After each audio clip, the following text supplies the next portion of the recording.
This is day 1063, day 1063, and busy day again. I think things are changing.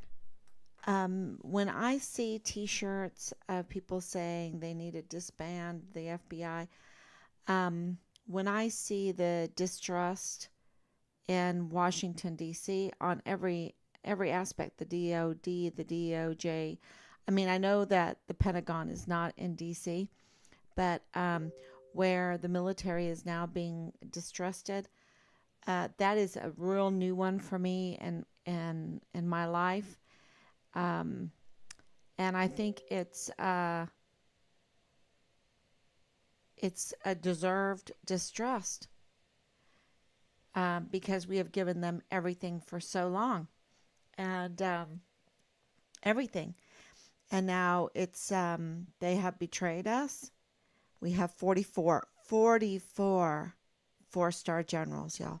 We only had 7 during World War II, and we had 13 to 14 million service members during that time. We have 1,300,000 now, 1,300,000 now, and of those, um, I don't know if they're in good shape. Okay, I don't know, um, because I'm hearing a lot of bad things. And if you have your soldiers at Fort Bliss, which is a very, very important military installation in the United States, um, allowing, you have the security there, allowing a 14-year-old girl to live in the barracks with soldiers to be prostituted out. I think that I don't think we're army ready. I don't think there is the discipline there. I think that there has been a green light for all sorts of crime, especially pedophilia. It's all over, and I think it's because you need a lot of customers, right? You need a lot of customers if you're in the business of child sex trafficking. If you're in the business of sex trafficking, child sex trafficking, you need a lot of customers, and you need a lot of customers willing to pay the money. And so, who better to try to convert over to pedophilia would be our soldiers that are given $25,000, $50,000 in enlistment bonus money, and then you groom them into thinking that it's okay to molest, um, sexually assault. That's rape, y'all. And it doesn't even matter. There's no way a 14-year-old can consent, you see. It's just they're children. They're children. And, um, children are very malleable. So we have to protect them.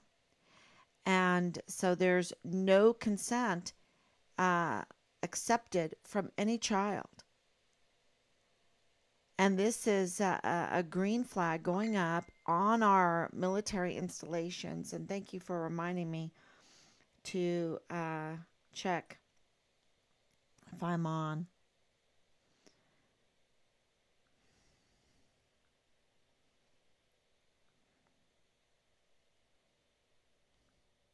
Okay. All right. Thank you so much, everybody. I'm going to turn it down. And good evening. Thank you, Danielle. So that is the point that I really, really want to make is that this is a systemic problem. Okay, that's what I see. When I see um, the case of Caleb Smither, when I read about it, when I read about the case of Vanessa Guillen, Enrique Roman Martinez, and why do I focus on Austin Hawke and these? Why do because they were right there, right before Richard, um, just in that same time period, right before, and they were so serious. Gregory Morales that was so serious, um, because they claimed he was a deserter, and there his bones were in the desert after being murdered. And so these are serious cases that should have absolutely gave urgency to every one of those 44 four-star generals and admirals. Okay. And by time you know uh, it got to the next, I mean, but this has been going on for a long time. This is why this is a systemic problem. And the drugs in the barracks, that has been going on for a long time. Why? Because it's a business plan. Who better to sell illegal drugs to than um, young sons of this republic that are away from home? Uh, they're um, they're full of vim and vigor. They're trying out their wings, uh, you know, and so you put stumbling blocks in front of them, right? And, God says, you do that, put a millstone around your neck and throw yourself in the abyss, right?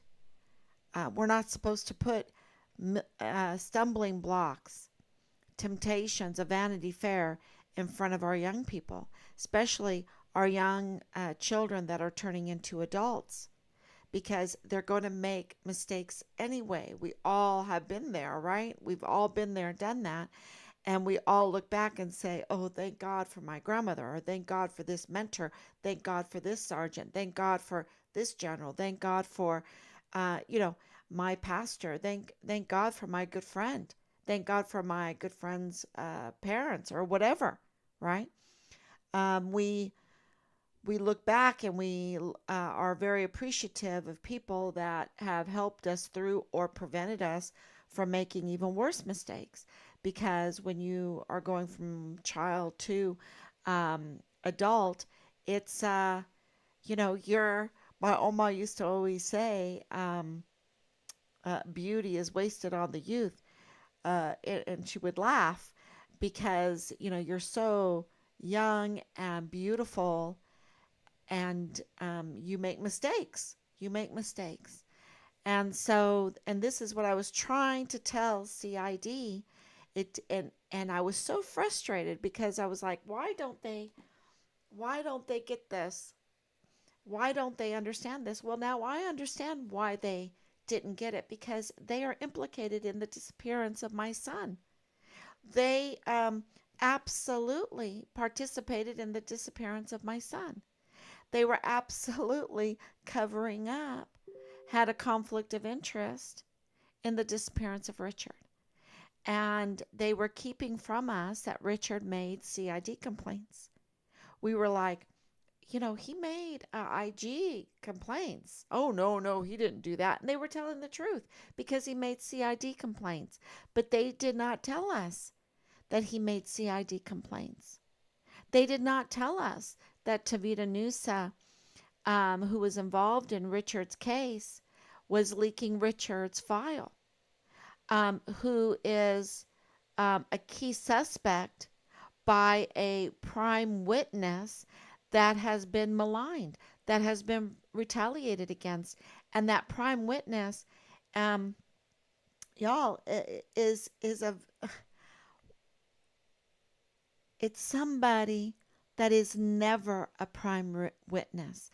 If you look at any cases, and this is going to all come out, and when I get the liberty to say this loud and strong, and I think I already do, but I just want to be respectful, because this prime witness that turned in the CID and the FBI complaint, that is even more, never in his profession becomes a prime witness in a case. This is so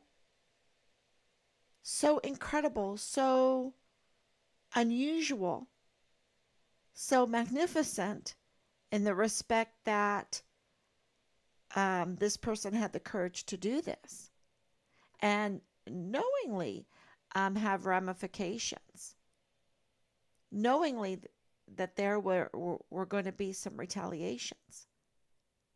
And we're very, very grateful. And that is exactly what happened, the retaliations. And I can tell you that that is absolutely the truth.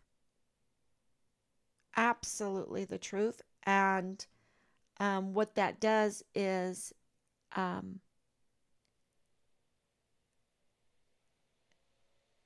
it implicates the CID office there at Fort Bliss in the disappearance, the forced disappearance of Richard Halliday. And we have audio. We have yeah, we have evidence of Soto. Hard evidence, hard fact of Soto um, interfering in this. And Soto, if you don't know who Marlon Soto is, he is or was the senior special agent or the special agent in charge for the office there on Fort Bliss, who I talked to for hours and hours and hours and hours. Okay. And who absolutely we have witness testimony that he was in the background like Corinne Adeline West.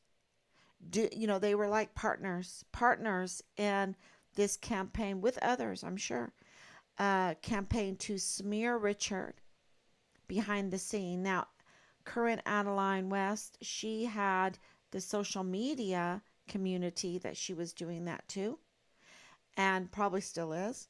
And because we know that they stole Richard's identity to make the Facebook page and my identity and just put out all kinds of lies. And the generals let them. This is, Richard is a United States Army soldier. Not only that, he's a volunteer. He volunteered to serve in the United States Army. And he aspired to do a good job. And we have proof of that because he was a distinguished honor graduate for his cycle in basic training. Number one, y'all. Number one, $500 award. And he was also the distinguished honor graduate for his cycle in advanced individual training. He was also a guidon bearer for his unit. We also have testimony from Jay Paulin on how wonderful Richard is. And we have also testimony that he received 3 AAMs in 14 months. Those are Army Achievement Medals. We also know that he was a combat lifesaver in that short time that he was in the military, with even a 10-month deployment.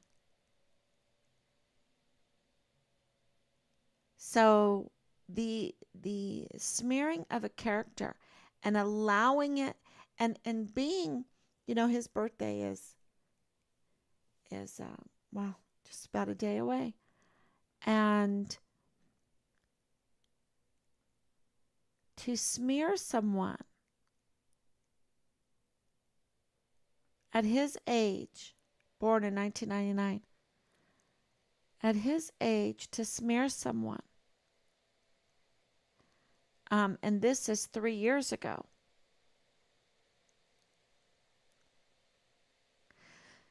is so, and for the generals not to have his back, for his commander, who, Captain Park and Captain Yoshida. I know Captain Park is, and also First Lieutenant Micah Brown.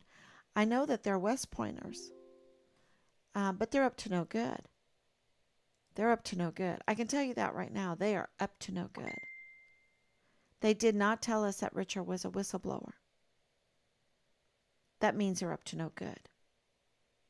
Because we had other soldiers that said, oh my gosh, the IG were all over the barracks because of Halliday. There was racketeering going on. We had the command sergeant major saying they brought in girls. We brought in girls during the COVID lockdown for the parties. Now, did they ID these girls? Were they 14 years old? Were they younger? How old were these girls coming in? And we even got information that they were being paid. I don't think that the command sergeant major Jakovitz ID'd these girls coming on that he brought in. We brought them in. We brought them in. That means he arranged it. So is he a pimp?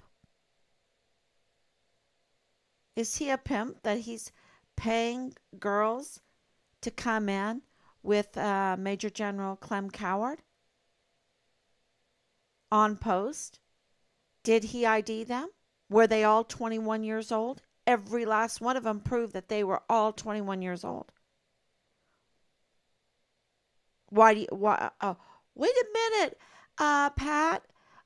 Consent is 17 in Texas. No, no, no. I'm talking about alcohol. 21 years old because they take underage drinking seriously.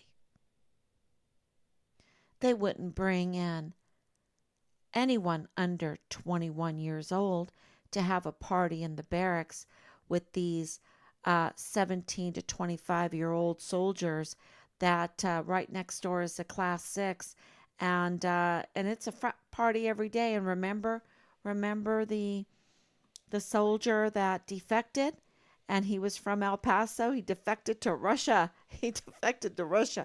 That tells you a little bit about the systemic problem, right? If one of our soldiers from Fort Bliss is going to defect to Russia. And he said when he was at Fort Bliss, he stayed drunk the whole time. And he was underage because they take underage drinking seriously. Not. So they brought in these girls. They absolutely were giving a green light when the command sergeant major with Major General Clem Coward, because that is the only we during that time, brings in girls during the COVID lockdown to have parties to raise the morale. What are they going to do? Play musical chairs? Kumbaya?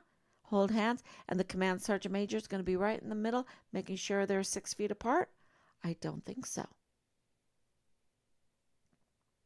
Not with all that vim and vigor going on. It was really insulting in these meetings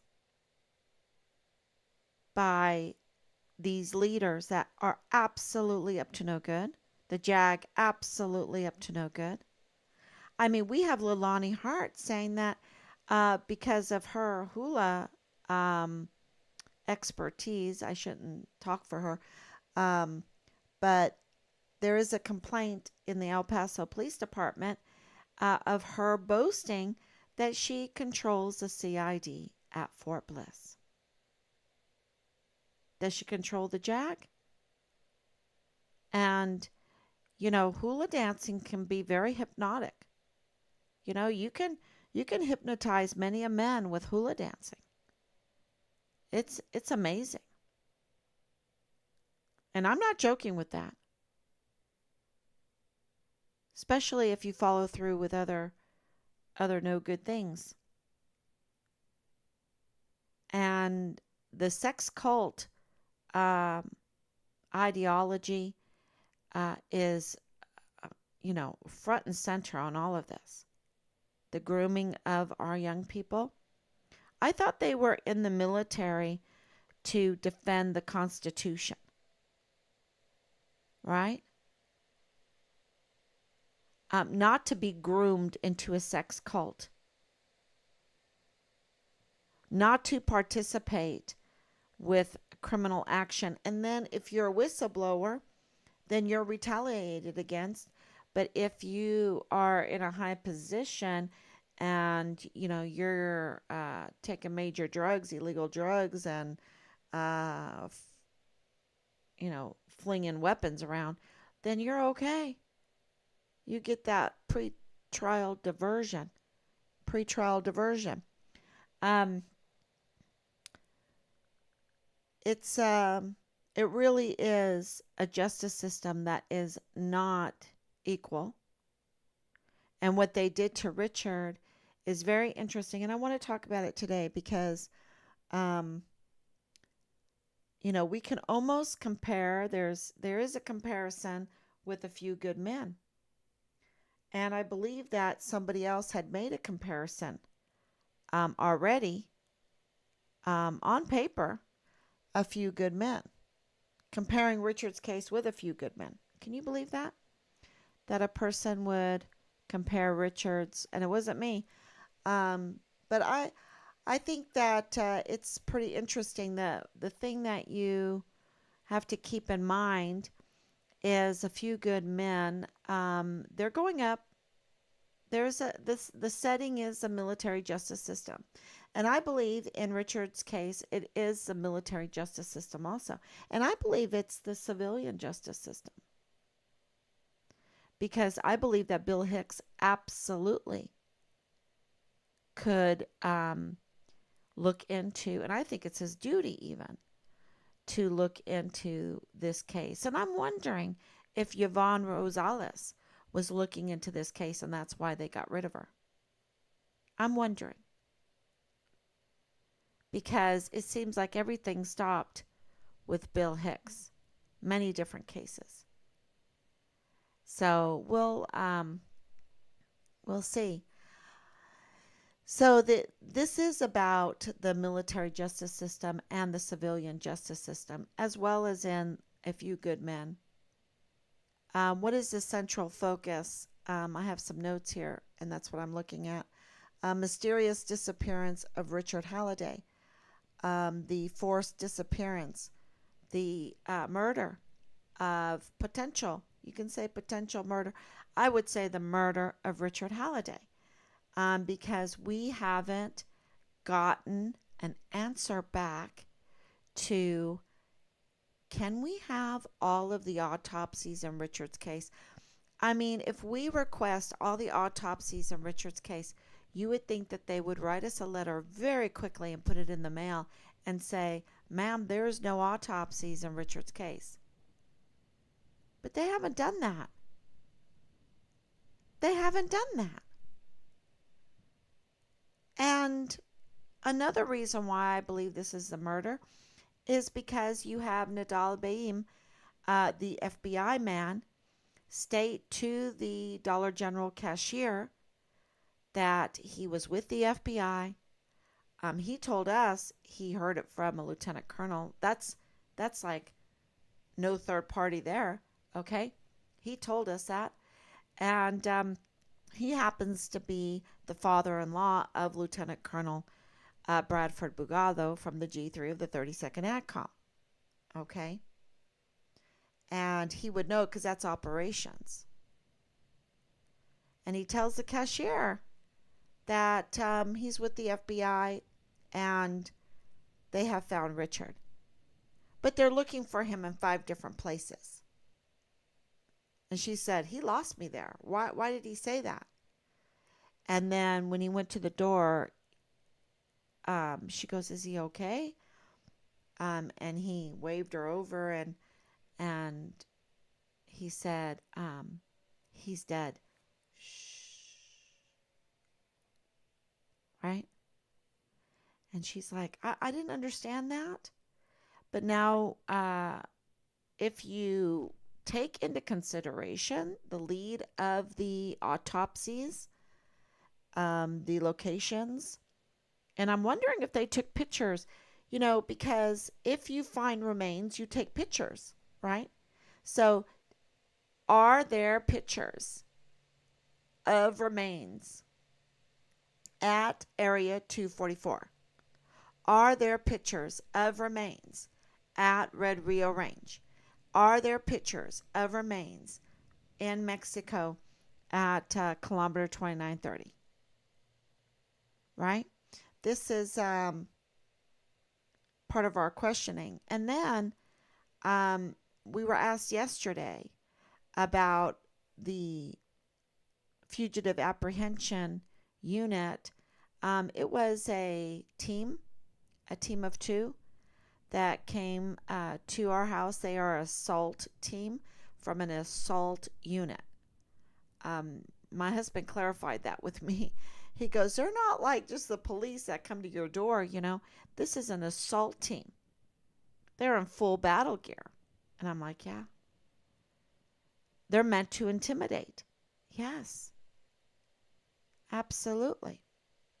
And now we can't get them to produce a warrant for what they did. We can't get them to produce a warrant. And we are so nice. We cooperate. We cooperate. We cooperated that day because if you don't cooperate, you could be arrested, right? You could have charges levied against you. So of course we cooperated, and we were happy to cooperate because we knew that maybe somebody was going to do something now. Was short-lived. But the other thing that there's so much, because this is all ties together into one picture, that Richard wasn't a threat to anybody, a risk to anybody. They did not think he was there. There was no probable cause. Because there was no probable cause, there's no warrant. Because there was no urgency of him being a threat to anyone, they cannot do what they did without a warrant because sometimes there are exceptions. But what this tells you is that this was used to be an asymmetric warfare tactic against the family, to intimidate the family, because there was nothing there. There was nothing there. And they absolutely knew that there was nothing there when they came in to talk. And they have the body cam, I'm sure. They have the recording of that. And so that would absolutely prove that they had no probable cause to feel that Richard was there to search our house, to go to the back door, nothing. And we're asking for that also. We're asking for everything across the board because our rights were violated. So I guess that reaches a little bit more. It's a little bit different than A Few Good Men, but because this has come in to a retaliation of the family and a retaliation of a prime witness against prime suspects. Prime suspects that are said to have murdered or participated in the murder of Richard, or the dissemination of his remains,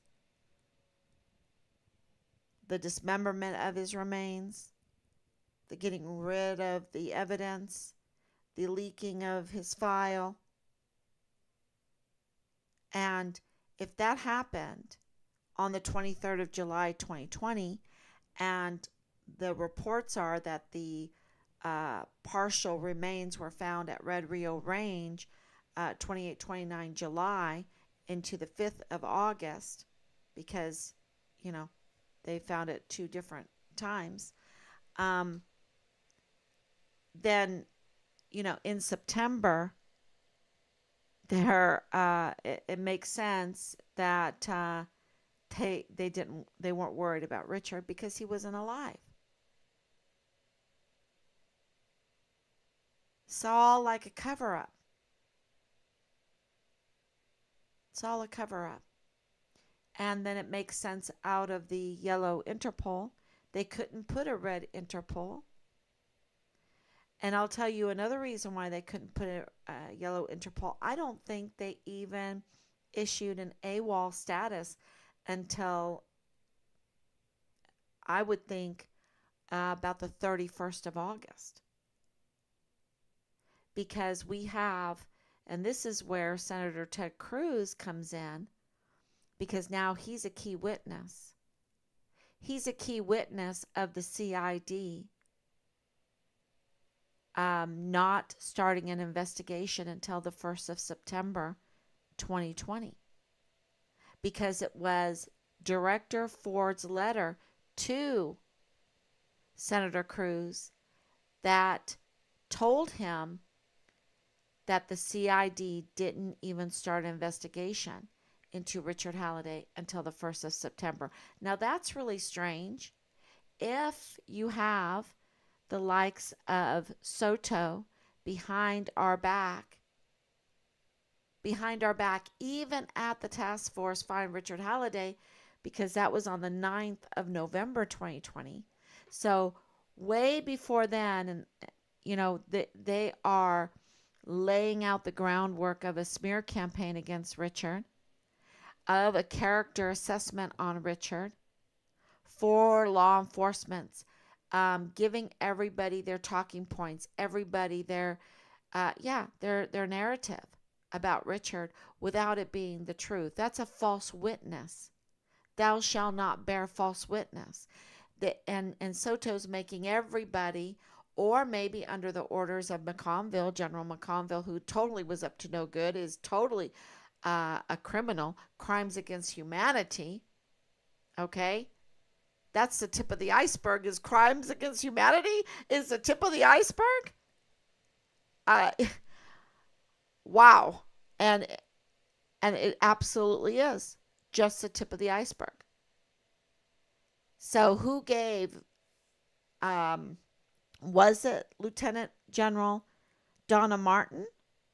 There was so much collusion and conspiracy here that it's, you almost feel like you have to put on a tinfoil hat. But the problem is we have it all documented. We have it all on record. And it's not just us. And we have been transparent. So we have put this out there so much that it's out there, right? It's out there. And everyone knew when we talked to General McConville on the phone in October with Lieutenant General Donna Martin to organize this task force find Richard Halliday. But what is interesting is that the CID did not start an investigation until the 1st of September 2020. That comes out of the response from Director Ford himself. Director Ford of the CID of the United States Army, the head honcho. And also the new leader after the Vanessa Guillen changes, that because of her case, it drove the Army to change policies and also to change the leadership.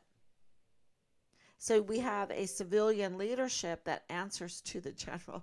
I mean, it's whatever, because Director Ford has not done his mandate. Because it should have raised red flags for him, reading that the CID there at Fort Bliss did not start their investigation into Richard until September 1st. Yet, Soto, and coming out of the office of the CID at Fort Bliss, Richard is like this Al Capone wannabe, with funny money. That if Director Ford would have paid attention, would have said, give me the money, And he would have looked at the money. He said, "What are you talking about? This is prop money for motion picture use only. Hollywood money." Oh, let me look at his bank stubs, his credit card stubs, his what he purchased. Oh, he purchased $70 of Hollywood money, which gives you about $250,000-300,000 of Hollywood prop money.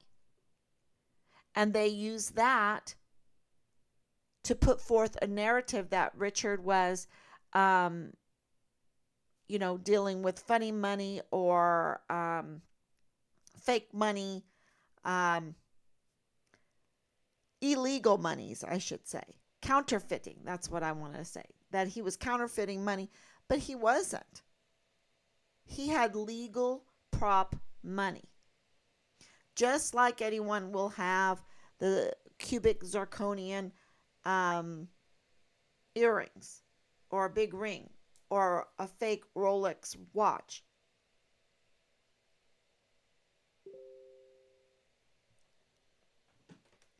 And I think some people might have gotten greedy, um, thinking maybe it was real or something. I don't know. I don't know. But it wasn't the cartel, and it wasn't. Uh, it wasn't anyone in the business of money because the cartel knows how to read and for motion picture use only. So there has to be something more around this money for Agent Soto to grab a hold of that and use it against Richard behind the scenes and everything.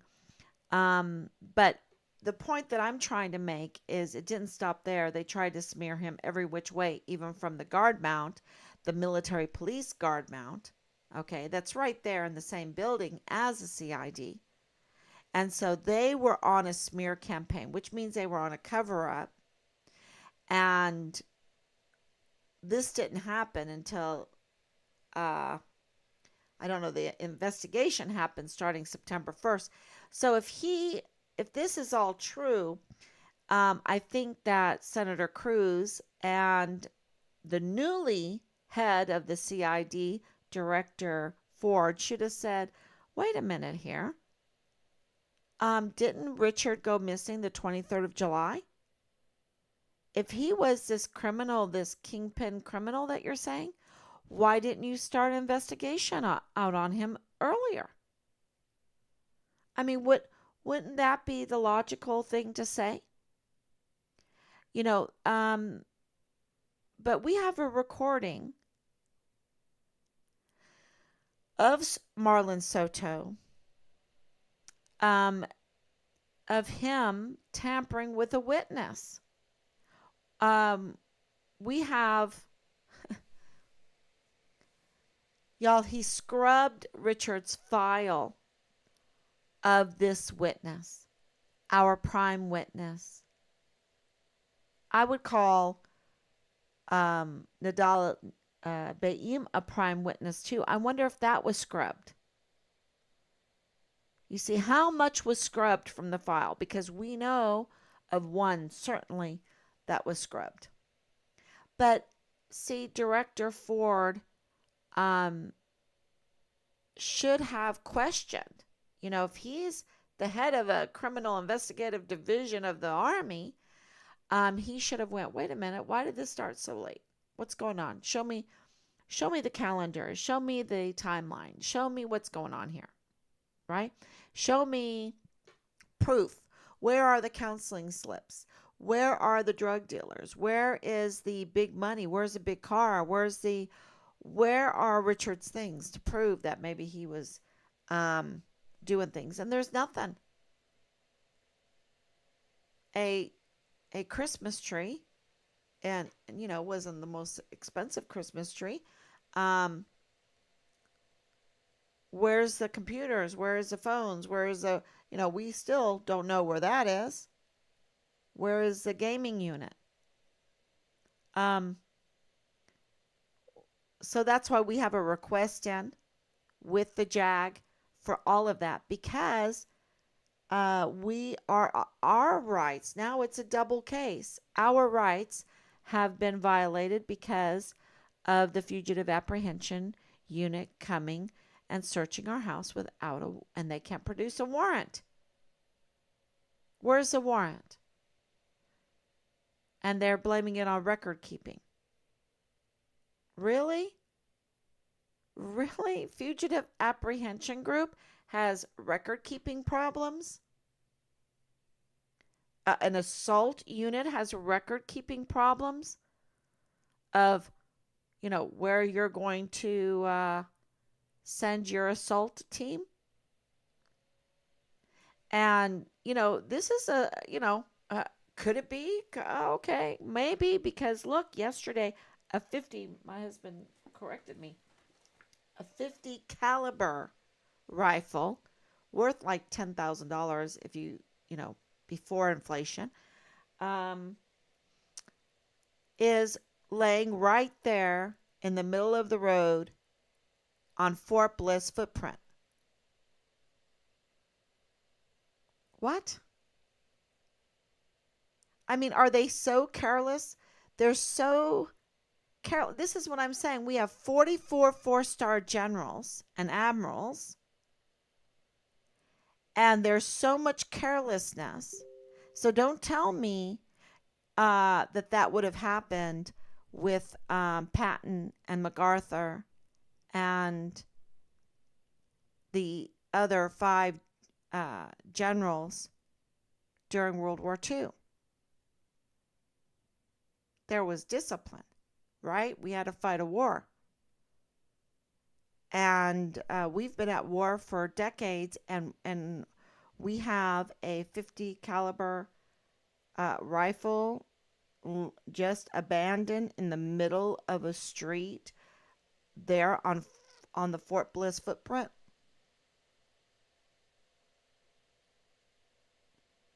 We have the Juarez mayor calling out for help with the border, which I believe.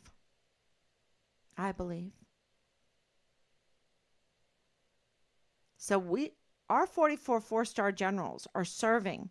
I don't know what more proof that people want. And this is not going against the Army, going against the Air Force, going against our military. This is not that. This is me blowing the whistle and saying, I think we're being attacked from within. I think there is a Trojan horse here. I think a Trojan horse rode in. Maybe it was a stealth one in today's world, and they have taken over our stars, our 4 stars. And we need to get them out of our uniforms, out from under those stars, because they're criminals, y'all. No way should we have this kind of systemic problem with 44 four-star generals and admirals. No way. And so that's another little different thing about Richard's case with A Few Good Men. But maybe a similarity, because it was the senior officers protecting their own, right? It was. Yeah, come to think of it. There are conflicts of interest. You have Leilani Hart in a relationship with Tavita Nusa, the special agent in the CID. That's a conflict of interest. You have the CID now on a recording that proves that he was interfering and expunging. I'm trying to get all these legal words. Scrubbing what he didn't like from Richard's file that would implicate Leilani Hart, Tavita Nusa, or the perpetrators that the key suspects, right? Yeah. So we have that. And so we were brainstorming, what can we do? What can we do if there's so much cover up at this high of level with these broad agencies? Because we all know that the FBI has let us down, betrayed us. We know that the military has betrayed us. We know that the Department of Justice has betrayed us. We know that the Department of State, maybe this Department of State has a little bit in there. Um, but what do we do? And we have to appeal. We came up with lots of steps, and the first step is to appeal and give General Eisenhower a chance, Major General Eisenhower a chance. He's a flag officer, 2 stars. He is in charge of Fort Bliss, and he was left a total mess by the absolutely terrible Sean Bernabe the Terrible. That I would love to see him out of the uniform and out from under those stars, because it's bad. It's so bad what he did. It's so bad. And people, they limit how many people can go with you in the meetings. They don't limit themselves, of course, but they limit you. And the reason why is because they don't want anyone to witness their evil deeds. Okay? They don't. They're charm school evil tactics. I really believe that. Um, so we have now young girls being pimped out into the barracks. You think the 14-year-old was the only one? I don't think so. I don't think so. I remember the day I learned how old Belen was. And then with this, the girls being brought in during the COVID, and all the case after case after case of the pedophilia. And then now we know that Leilani Hart had child porn. Um, we know that her household was engaged in sexually assaulting a 7-year-old child in her master bedroom. We know that her son, First Lieutenant Dallas Hart, was in an incestual relationship while he was serving in the military there with Richard. And we know that we aren't given the Child Protective Service complaints that Richard made. We know that we are not given the CID complaints that Richard made. We know that Richard was retaliated against, 3 ranks taken away from him, but then all of a sudden he's at cold case and they promote him twice. See, this is, they don't start the investigation until the 1st of September. Then they put him in cold case, and then they decide to promote him twice. What is the legal ramifications for that? Does anybody know? Why would they do that? Because I trying to understand why they would do that in cold case at this time, presumed dead. And then not notify the family.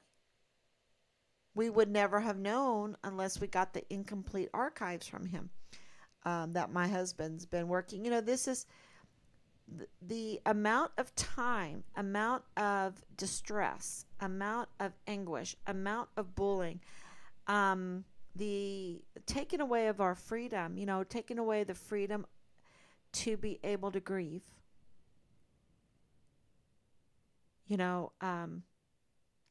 My mom with her heart valve, she was grieving for my dad. I said, Mom, you're not allowed to. It's not good for your heart. You're not allowed to grieve right now.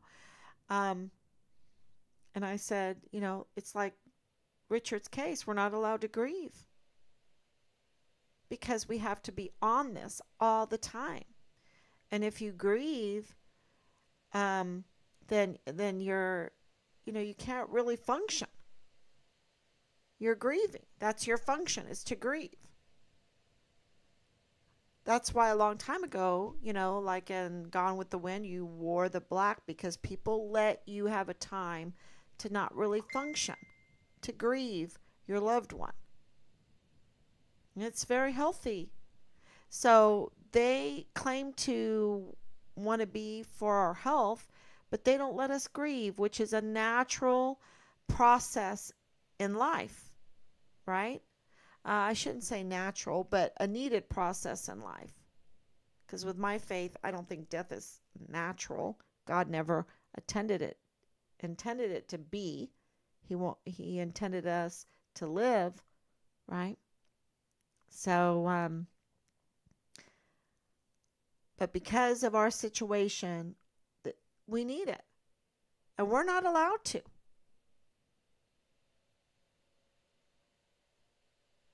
So what they've done is so evil, and just the conspiracy and the colluding, and here we are, they're telling us, oh, put together a presentation about Richard. Put together a presentation about Richard, right?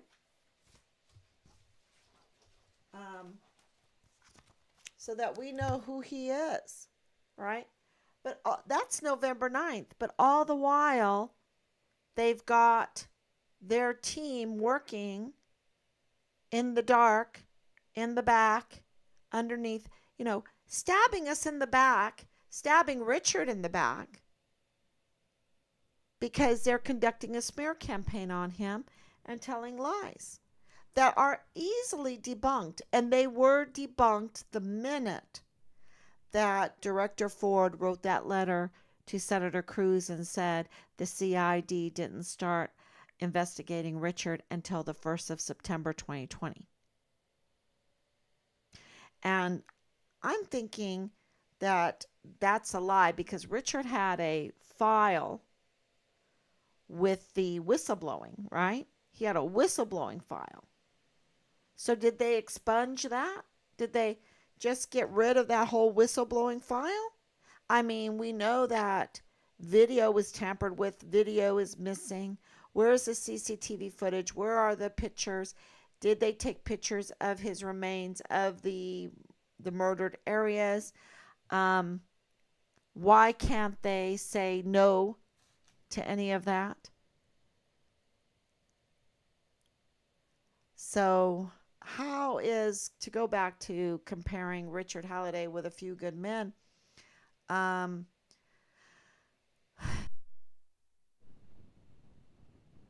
it is an examination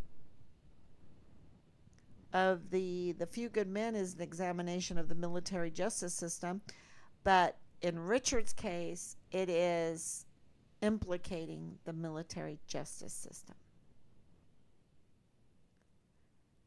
In A Few Good Men, it's a pursuit for truth and justice in a high profile military trial. In Richard's case, it's searching for accountability. Truth, justice, and accountability. Yeah. With A Few Good Men, it's cover up attempts by senior officers. And I would say in Richard's case, it's a cover up attempt by leaders of many agencies. You could say Soto, but I would say that the heads of these agencies, like Director Ford, they're no dummies. They're no dummies. So they're up to no good then. And the same thing with these four-star generals. They're no dummies. then they're up to no good. And we know that about McConville. Um, so, in A Few Good Men, the investigation into circumstances were surrounding Santiago's death. And Richard's case, um, it's about his forced disappearance. But I'm thinking it's about covering up his death also. That's my opinion. Um, in A Few Good Men, they're uncovering a broader conspiracy and hidden motives. And in Richard's, it is a large conspiracy. Collusion, too. So much collusion. We have proven collusion. Um, and of course, the whole thing is about these protocols that don't get followed in both A Few Good Men and in Richard's case. And the 14-year-old's case, right? I mean, and Caleb's case. Protocols are not being followed. And I just was listening to Caleb's mother talk in her TikTok saying, isn't it your duty to go and have a face to face, check on your soldiers face to face? Isn't that your duty to have a face to face? And that's talking to the NCOs. And I was like, absolutely. So if she's saying it, you know it's systemic. Yeah. A Few Good Men, I have to say, is a fictional movie. Um, Richard's case, that's a real life situation and it's very complex. So I just wanted to note that for this. I did say at the beginning of this that Senator Ted Cruz, who wrote that magnificent letter that I think I just posted it again, he's now a witness in this case. He's a witness because he has to witness that the director, Director Ford, stated to him officially that the CID did not start investigating the disappearance of Richard until September 1st, 2020. So maybe that's the difference. There's an investigation of the whistleblowing and then an investigation into the disappearance. So if anyone has any questions, oh yeah, so, and it gets, we're asking for letters. We're going to try to give this general a chance. If you are listening, please share the information to get letters. And if you want it to be a birthday present to Richard, that would be very nice. Very nice. If you want it to be in memory of him for the upcoming anniversary, yeah, that would be great. So I'm just asking for everyone to be a PAO, to organize. Organize in the next month, in the next few days, if you want it to be a birthday present, ASAP, really. ASAP. Why put it off? This is so important. And I think the politics are right now. They're much better than when Richard went missing and we were trying to find him in 2020 and 2021. I mean, talk about lousy time to try to get answers. It was just terrible. But I think right now, because we're getting so much information coming in, we're getting answers, see? And the big answers right now is the JAG. The JAG is, they're derelict in their duty. The CID has been implicated and is responsible for the disappearance of our son. And now we want to give a chance for him to prove himself. And I think that sounds so bold. I hate to even talk like that. I wasn't told to talk like that to a general, to a two-star general. But here it is. Here it is. General Eisenhower, Major General Eisenhower, you were left a mess. We understand. I don't know what you're coming from. I don't know who you are. I don't know if you are serving foreign and domestic enemies. That's why you need to prove yourself. Because our 44 four-star generals just committed crimes against humanity on a large scale, and that's the tip of the iceberg. And what we have on Richard, what we share, is just the tip of the iceberg. When you put all this together, it's so huge. So, Major General Eisenhower, you need to prove yourself. And we're asking all of the community to ask him to do that, to ask him to prove himself. And I put out a letter. One of the main things is because the CID there, we have it on record, okay, that Soto was sponging, what do you call it? Scrubbing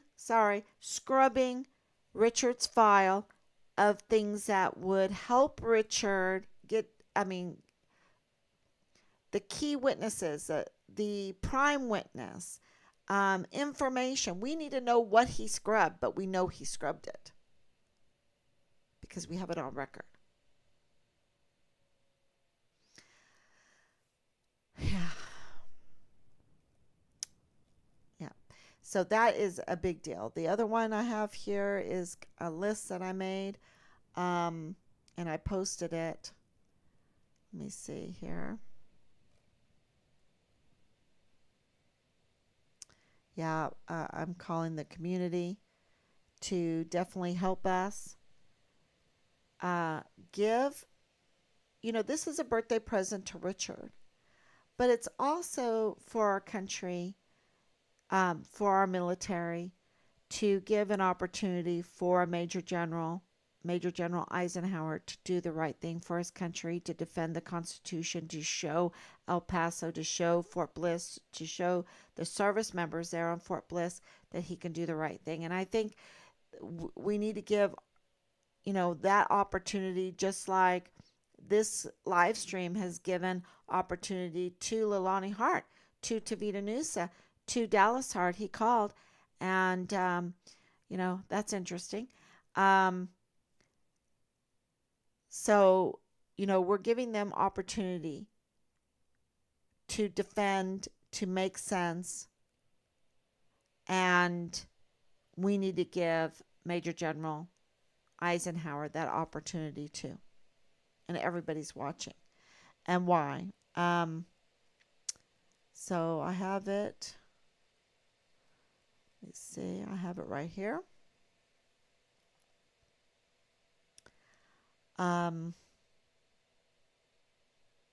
Richard's case stands as a stark reminder of the urgent need to address the issues that endanger the well-being of our service members and the integrity of our defense. And I think that is, now I put out like a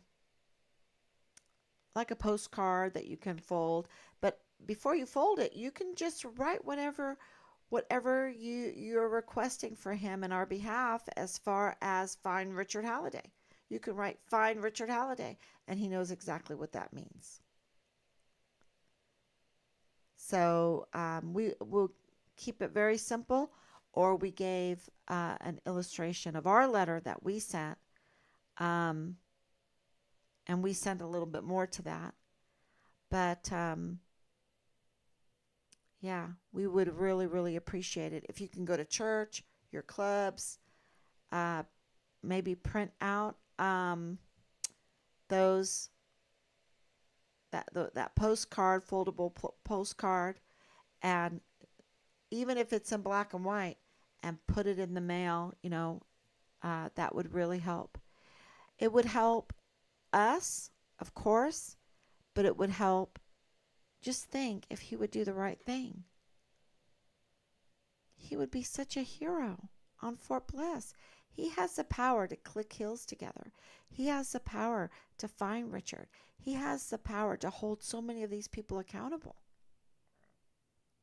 He has that power to make that happen and to even give calls to Senator Ted Cruz. So I think it's worth this to do this. So we really appreciate it. Okay, everyone. Thank you so much for your prayers.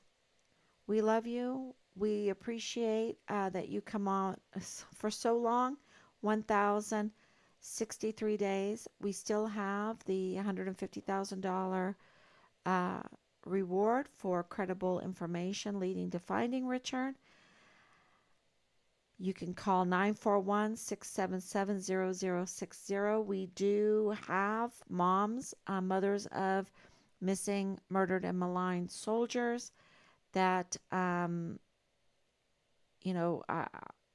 we're going to organize that to put these letters together and have an organization to back up. I guess, the numbers are the big deal. That's why we need lots of letters to go in.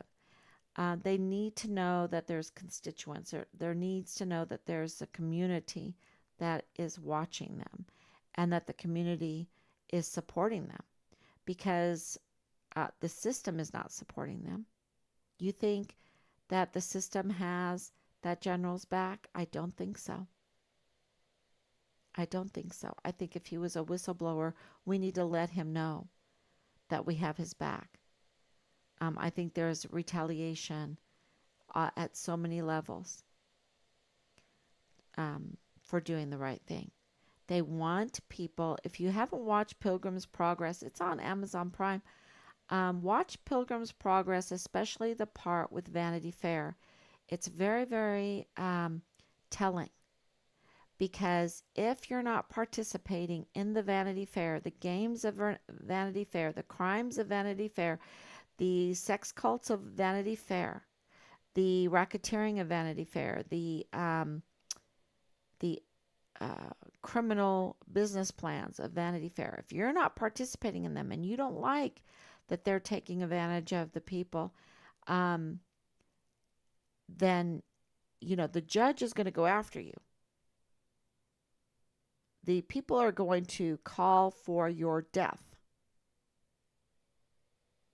And that's what happened to Richard. Remember, numerous times, I was told, we judged Richard. We judged him. I'm like, really? You judged him? So what are you telling me? That you gave him the death sentence? Because that's what I think happened to him.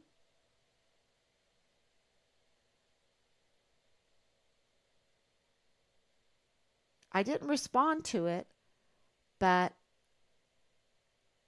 that's how I would have responded. We judge, and I would say, I think I did respond. I would say, look, there's $150,000 out. I don't know if it was that much at that time, but I was like, no, we judged him.